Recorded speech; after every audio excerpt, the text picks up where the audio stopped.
This is the painful telltale story of why one job in your hand is always going to be worth more than two in the queue. If you are somebody that's job seeking right now and you think you're going to get multiple job offers and you're worried about one job coming through, but the job you really want isn't there yet, this is the one for you. And it's going to take me more than 30 seconds to understand. So bookmark it if you can't listen for longer than that. Come back to it. You will want to understand this. So, as a 20-year career coaching veteran, I all the time see people who end up in this situation. They're interviewing at multiple places and then they finally get an offer from one place. The job they really want hasn't made the offer yet. Maybe you're still in the interviewing process. And so, what they want to do is go to this company and just say, hey, I'm excited about your offer, but gee, I've got a couple of potential offers coming in. I'm going to wait till I get all of those and then I'll let you know.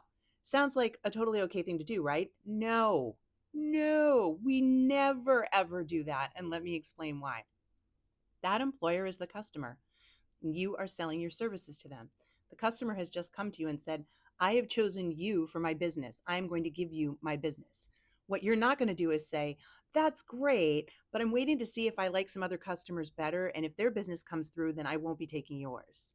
That's how it sounds. And so you cannot do this. You have to play your situation close to the vest. The job offer in the hand is the one that you negotiate and get to the finish line and accept if necessary.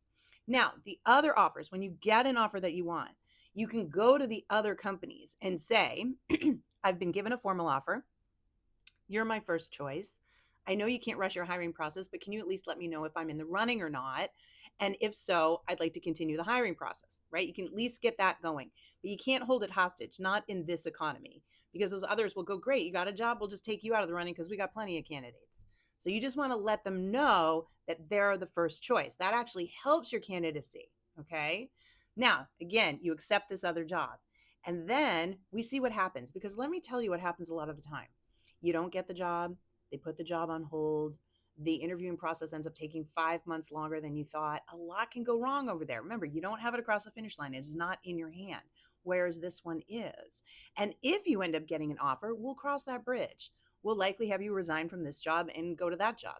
But sometimes you finally get the offer and it's not even as good as this one. So we're going to, again, work with the job we have. Now, I want to tell you a quick story to drive this point home. Somebody I know, not a client of mine, came to me recently on LinkedIn, but I knew them from a while back. And so they messaged me and said, this exact scenario, got a job offer, but there's one I want more. I'm just going to tell them, do you think that's okay? And I said, no. And I explained why. And I said, they're not going to be happy with you. They want to be your number one pick.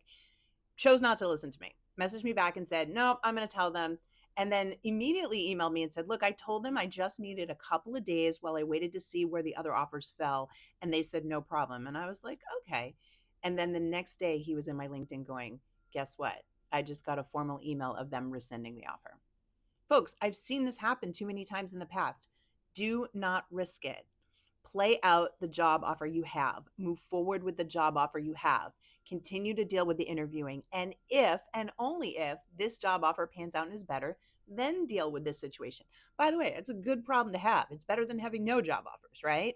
So please pay heed to this. I don't want you ending up with no job offers. Again, one job offer in the hand is always going to be worth more than 10 in the queue, okay? Now, if you found this helpful, will you do two things for me? It's totally free. First, like and follow me here and ask some questions. I'm on this app trying to help as many of you as I can. And two, become a part of my free resource center. There's no credit card required. I go live 3 times a week with my podcast in it. There's thousands of dollars worth of free materials in it. And you'll be part of an incredible community of job seekers who are all out there helping one another.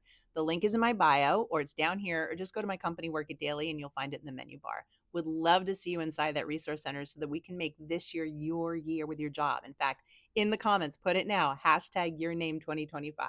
Good luck. Go get them.